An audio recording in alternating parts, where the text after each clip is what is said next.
people. Welcome to another episode of the Soup Bowl, where I am your host, Renee Murdoch, and we are here talking about how it gets messy leading our own lives, right? I want to thank you for liking, sharing, going on this journey with me, and I'm so happy and elated to be going on this journey with you as well. All right, so what are we going to get into today? Let's just dive right into it, right? But no, it's a beautiful day outside, and I thought I was going to be doing this another day, another time, another moment, but I was like, hey, let's go ahead and do this now, and let's just talk about what's going on and some new update and information from me. So you know that we did a podcast and it was called What's in Your Diet, right? And we talked about the Blue Nations, and we talked about this actual study that that was shown on Netflix and things of that nature, right? And so I was like, oh, I'm just gonna go ahead and do it. Yay, I want to. Okay, everyone, I must admit, again, we're doing life together, right? And so there's no judgment here, but I am no longer a vegan as of last week. Well, really this week, because this week is the first week that I had some feta, which was last night, because I made some stuffed peppers with some quinoa, and it was really great. And no one else was feeling me in the household, but that's okay though, because it was all mine. But I had some feta. Having not yet to eat meat because I just don't know what it's going to do. But let me tell you the reason why, right? That I actually made this decision. It wasn't because I was like really struggling with it or anything like that, but it really was just due to my health and just me not feeling my best. I was starting to become very sluggish and not having as much energy as I normally would. Now, of course, some of you that are vegan out there, or maybe you have been vegan before, you're just like, oh, you just weren't eating the right things and blase. That could be some truth to that, but I don't know. I think I was eating the right things, but I wasn't eating the right things for me, for my body. So my body pretty much had a stop point about 2 weeks ago, and it was like, nope, no more. You're not going. You got to shut it down, and you need to do something about this, right? I just kept having stomach cramps.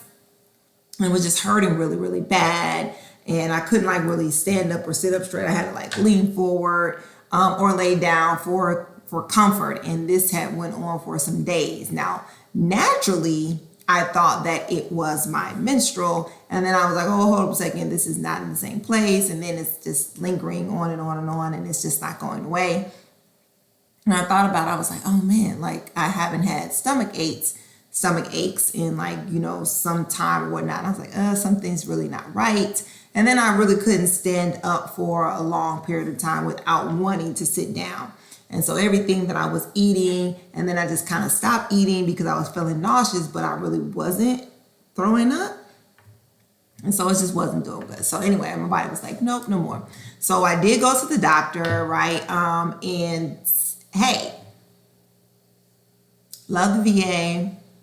Love that I'm a veteran. But I know some of you can feel me out there. That they just try to, just push you through.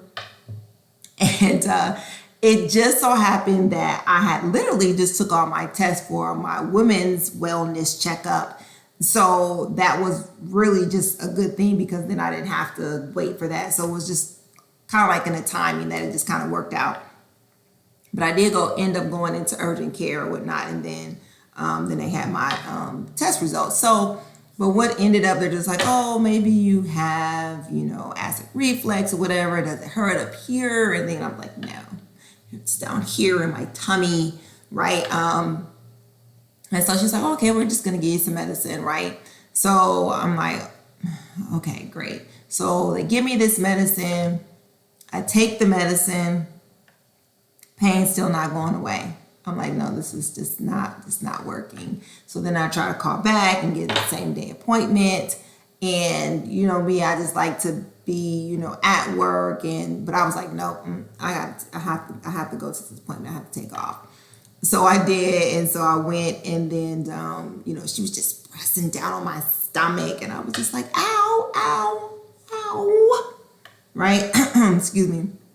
And I hadn't eaten literally, I don't want to tell you how many pounds I left or how my stomach looked, but it was just like caved in type deal. So you can tell I'm feeling much better right now. But anyway, so she was like, oh yeah, you need to go see a gastrologist. And so we'll refer you to one, right? So here's the part of what we love best about our veterans medical facilities. So do you want to know when I was going to be able to see a gastrologist through the military? 2 months later. I was like, what? Excuse me? So, you get, they put you in for a referral. You have to wait 24 hours to call. And then once you call, right, and you get someone to make this appointment, 2 months. We can get you in 2 months. Excuse me? No, I have problems now. I'm hurting now. I need to be seen now. So I went ahead and made the appointment, but I was like, this is not gonna work. So then I was like, you know what? I'm paying my money to Blue Cross and Blue Shield. Girl, you better use that insurance. And I was gonna be okay paying that copay. It's okay. Your health is important, Renee. Your health is important. So I called a gastrologist, got an appointment, excuse me, same week, whatever. Went and talked about what I was eating and things of that nature, told them I was vegan, this is what I was eating, things. And so as we're going through a conversation, of course, they're asking background, this and that, whatever. But before I even got there, I started to just kind of really think over my life of when, from childhood up into adult, my adulthood. And I thought about, I was like, well, you know what? I've always had some type of stomach issues in reference to me eating, but just not to the point where, I could not stand up. At least I don't remember that part. But I was like, I always had stomach issues. And that's probably why I was always changing my diet. However, not really getting to the root cause of why, I was really feeling the way I was, or just me switching up this diet to this could be right. Because I've always said you have to eat for your body type.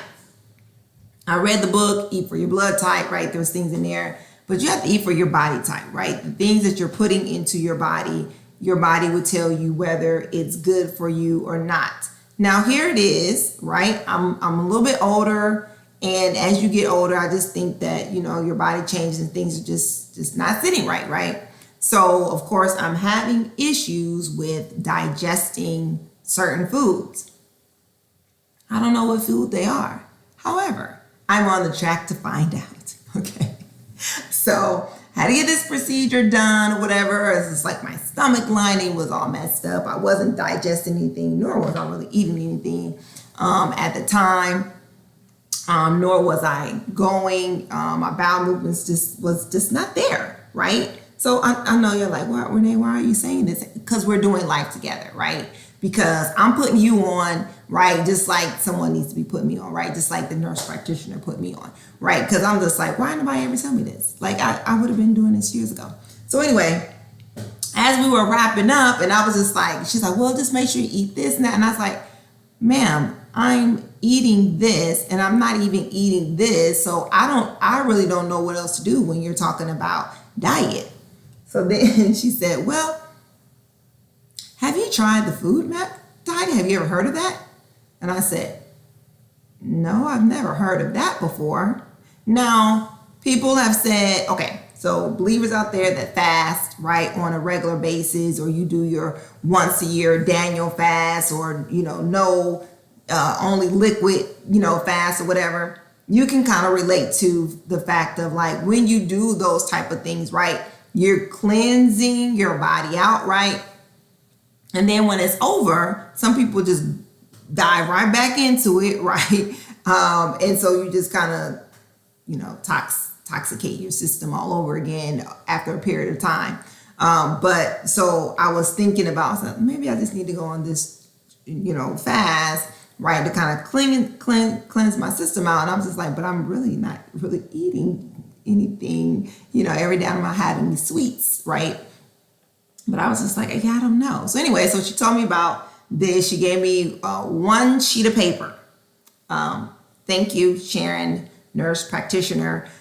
So she gave me this one sheet of paper, right? And it's talked about the FODMAP, low FODMAP diet. And so I was just like, I never heard of this before. So of course, I'm reading the paper. I'm like, huh? What? Okay, so this is low, this is high. And then so I had to look it up. And of course, there's all types of information out there. There's books out there. And I'm like, why have I never heard of this before? Why have I never heard of this before? And I'm thinking maybe because I was overseas. I don't know. But what? Okay. Anyway, so I ended up, of course, I have a book. I ended up buying this book. And it's called Healthy Gut, Flat Stomach, right? Am I trying to get a flat stomach? No, but I am trying to get a healthy gut, right? And so in the beginning of this book, which kind of right here, and have a highlighter, pink, yay. It talks about the research that was done when it comes to the low FODMAP diet. It talks about the research that was done, right? How it's being marketed, right? And then actually the research done behind it and the studies that have taken place, right? How this actually is like a legit thing, in that most dietitians, right, are going to be looking at certain factors before they even recommend doing something like this. But the whole thing is like to just get you on have a healthy gut, right? Because you want to feel good, right? You want to feel good and feel healthy. You don't want to be bloated all the time. You don't want to be passing gas all the time or have diarrhea all the time or constipation all the time. Now this particular thing, like I haven't had, the diarrhea. I didn't have the initially the constipation, and but I did have nausea, right? And which didn't want me to eat, and then I had the stomach pain. Now there's some other things that could relate to this too, like the pain right here, or you're not able to swallow and things of that nature. So that wasn't the case. But the FOD, M and P stands have actual meanings, whatever. I'm not even you can go look this up for yourself, right? But it just talks about, she does a really good job. Her name is Danielle Capolino, and she is a registered dietitian. She has actually a practice in New York City. And not only is this a book about the FODMAP, but it also has like recipes, whatever, in the back. So that's a really good thing. But she breaks down like each letter and like basically each group of like what types of food fall in those areas, what can be found in them, right? And what those type of foods could possibly do, right? And then she gives like the highs and the lows, like a real quick list of what those foods are. And so you can kind of see like, oh, okay, yes, I eat these things, I don't eat these things.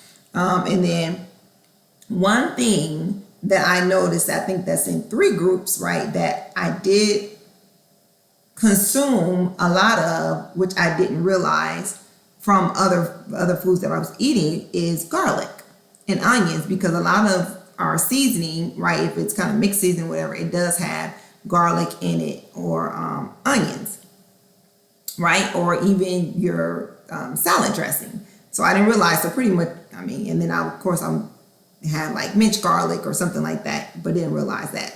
And it's very high. It's on the highest list, right? In onions, which doesn't really digest well, to be honest with you, for the most part. And then of course, you have your D. I said I was gonna say what the names are, but D stands for the diastrides. If I'm saying that right, literally means 2 sugars, which actually refers to lactose. So when you hear people say, oh, I'm lactose intolerant or whatever. So you you don't have to be lactose intolerance for this particular group to still, right, not work for you. So that's why it's good. So anyway, basically what they tell you to do is to eliminate these foods. Eliminate all the ones that are high first. So basically you're going cold turkey. You're getting rid of all these foods that are in the high category, right? And then you're eating everything that's in the low category for about 2 weeks. After the 2 weeks, you can either begin to take away one part of the FODMAP away, or add on or whatever, and then you can work your way back up, right? Okay, did I say that right? Let me say it again. So in the first 2 weeks, you're eliminating the high foods, right? You can do it all at once, or you can take one group by day. By day or whatever, or even possibly by week. And then you're gonna end up with 5 weeks, right, instead of 2 weeks. And then after that, you start adding back the groups in high, because then it's based upon groups. It's not just the food itself, because you have certain foods that are in different categories, right? So it could be the F category, the O category, the D category, right? Or the polynols, which is the P category. But you won't know unless you take it all away, and then you work those groups back in. Now, if you start feeling some type of way, you're in group F, and you're feeling some type of way, and it's like, oh my gosh, okay, this definitely group is not agreeing with me, so I know I need to stay away from this particular area. And then you have to wait 2 more days before you test another group, so you can clean your system out again. So if you think about it, if you ever had any type of stomach or gut issues or whatever, and you become bloated, right, like you might feel better the next morning when you wake up, or or maybe the next couple of days, right? So this is the same effect. So I know you're saying like, Renee, I know all this, or Renee, I take this type of medicine, or I'm on this type of plan or whatever, and that's fine. But for me, right, and maybe a million other people out there, I don't want to have to keep taking something every single day just so my gut can be healthy, versus knowing actually what types of food is actually affecting my body. Then I know to stay away from that. And if I want to indulge in it, then I know that I'm going to be feeling this type of way afterwards, right? So I bought this book. Again, I bought the book because I wanted to know more about it, right? And then, of course, it has actually has enough recipes in the back. And then I bought another book, too, that just had recipes, because I wanted to see, what type of recipes was in there as well. So you can still do this. They say you still can do this as a vegetarian or as a vegan. I just kind of was like, this is just not working for me, so I'm probably gonna go back to being a flexitarian, because I think that was working best for me out of all of the ones that I've done. So I'm just gonna stay there. So there's a couple of things that I highlighted. So like lactose, it says, one trick you can use to tell if a cheese has lactose is to look at the nutrition facts label under carbohydrates. And if it's listed 0, then you are good to go, because the lactose is a type of sugar or carbohydrates, right? So what is high in lactose? Condensed milk, right? And it's pretty much used in Thai iced tea. And then there's cottage cheese, cream cheese, ice cream, whole milk, yogurt, well, just milk, and ricotta. What things are low in this group? Butter, feta, cheddar, Parmesan, Swiss, as well as lactose-free cottage cheese, cream cheese, milk, and yogurt. So it has to be lactose-free, right? It has to say that on there.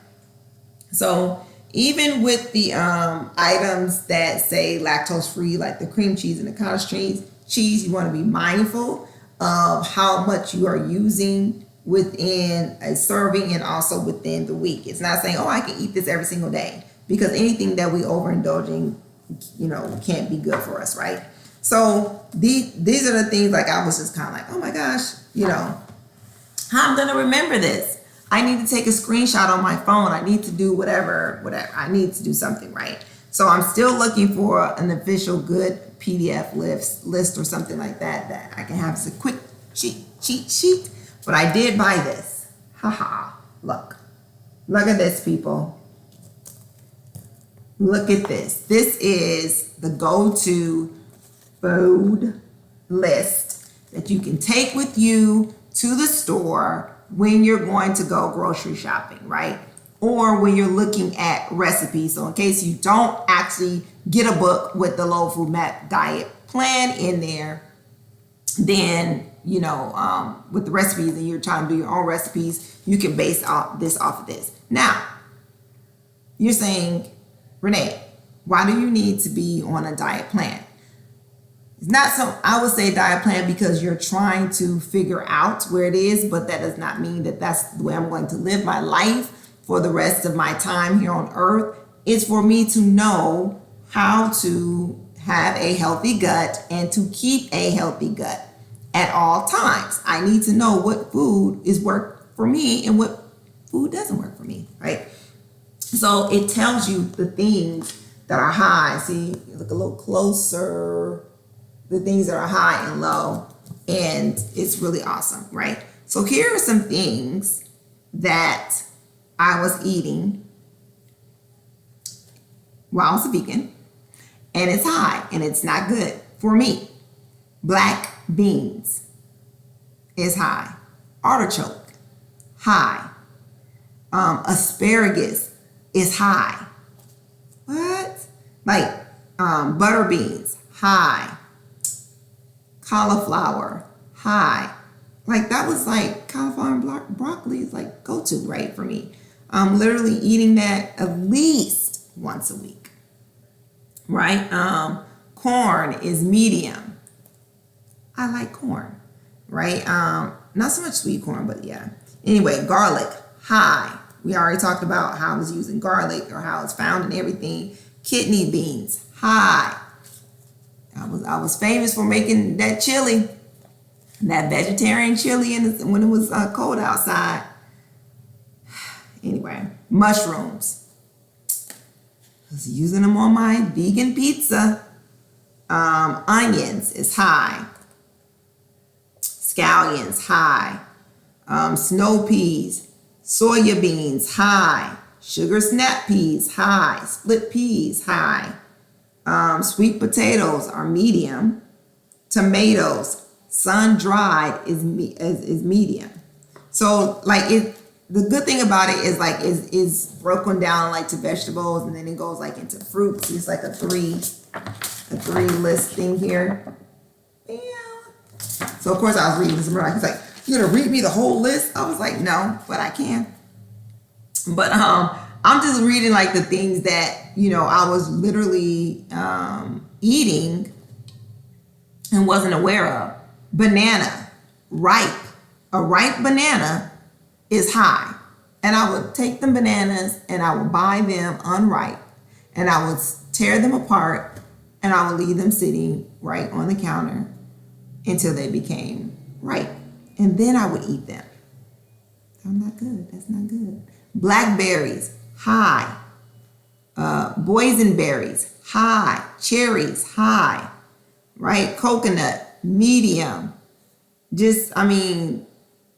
Guava, high. It just really amazed me when I looked at this list and I was like, oh, I'm thinking I'm doing something right here. Peaches, whether it's canned, whether it's white, whether it's yellow, guess what? It's all high. Renee, stay away from peaches. Don't eat no peaches. And watermelon, high. What? Clementines. Oh no, those are low because I thought those were high too. Okay, so when it comes to meat, interesting enough, I don't laugh, right? But majority of the meat is low, except for like chicken nuggets, chicken sausage, chicken tenders. Those are all like medium. And then like chicken kebabs or whatever, they're considered medium. And then ground turkey is medium. But everything else is pretty much low, right? all your seafood and seaweed is low. And then it goes into like your beverages. I'm not going to read this whole thing, but I really do think you should get it. Nuts and seeds, it really breaks those down. So now, like I used to really make my own trail mix like a really long time ago, and then every now and then I kind of strayed away from it, and then I would just buy it. But now I realize I'm gonna have to make it again because there's just certain nuts that I can't have and certain nuts that I can have, and that's okay. I don't mind doing that. Then it's broken down to grains and cereals, herbs and spices. Pretty much a lot of that is low. There are a couple of things that are medium, right? And then when you talk about grains, talk about bread, anything that's wheat. Now, I did figure that out some years ago about the wheat, and that's when I used to eat wheat everything. Wheat crackers, wheat bread, wheat this and that, whatever. And then I realized, okay, that has a lot to do with your bloating, right? And so that I did stay away from that. So anything that has wheat in it, wheat flour, whole, even wheat bread, white, wholemeal, wheat germ, right?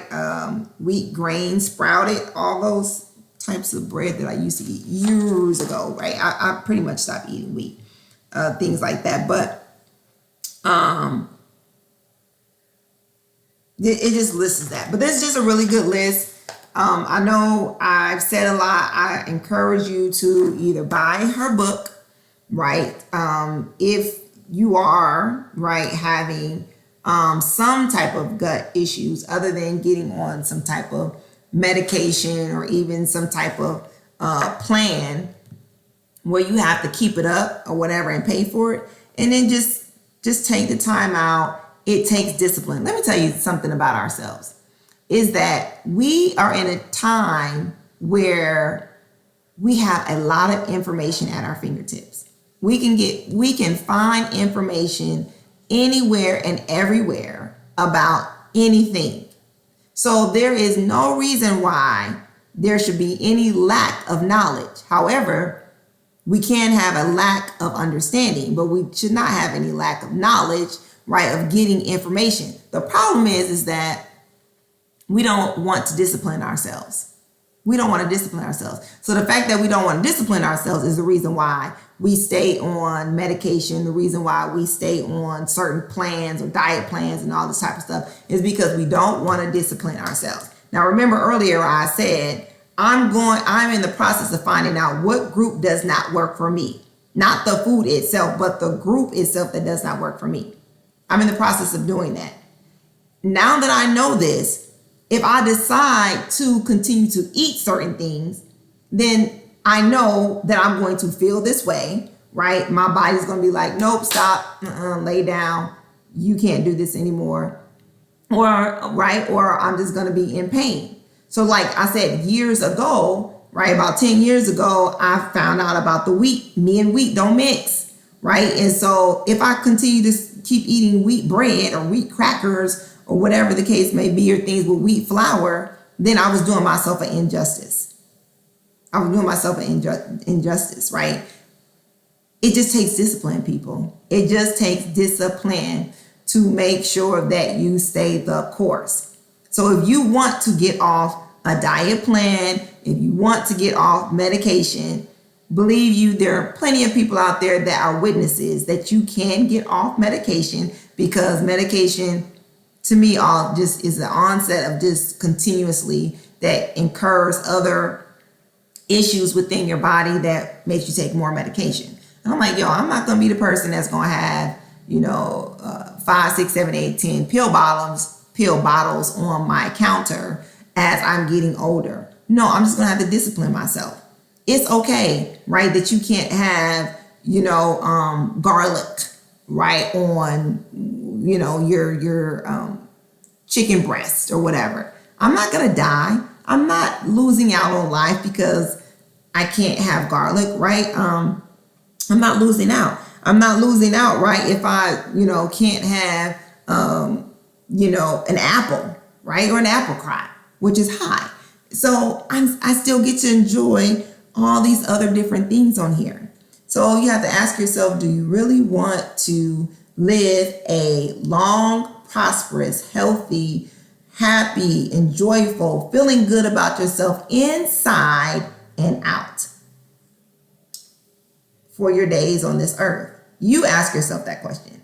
Or you can go through life feeling sluggish and terrible, not feeling good inside and not looking good on the outside, right? We do too many things to our body, this one temple that we've been given, doing all types of alterations and things of that nature. No, we just need to deal with the inside, right? That it may reflect on the outside. And we all have been made in a beautiful image, right? With diversity, right? And just uniqueness throughout. So we all can't be the same size. We all can't have the same features, right? So be happy.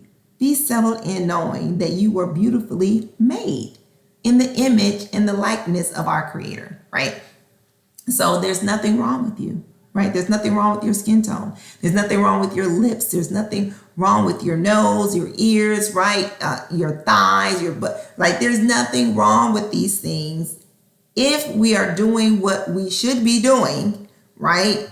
Taking care of our inside, that it may reflect on our outside. And that's how we live this mosaic life. That's how we go on this journey. All right, so let's wrap it up. I'm a little bit over my time, but I just, at the end, after I got talking about that, I was just thinking, like, how can we stay the course? Is because we need to be disciplined. I think we need to talk about that discipline a little bit more, because that's just what we need really to be productive citizens in this world and to meet your goals in life that you want to accomplish, is to have discipline. So, all right, hey, just know that leading is teachable.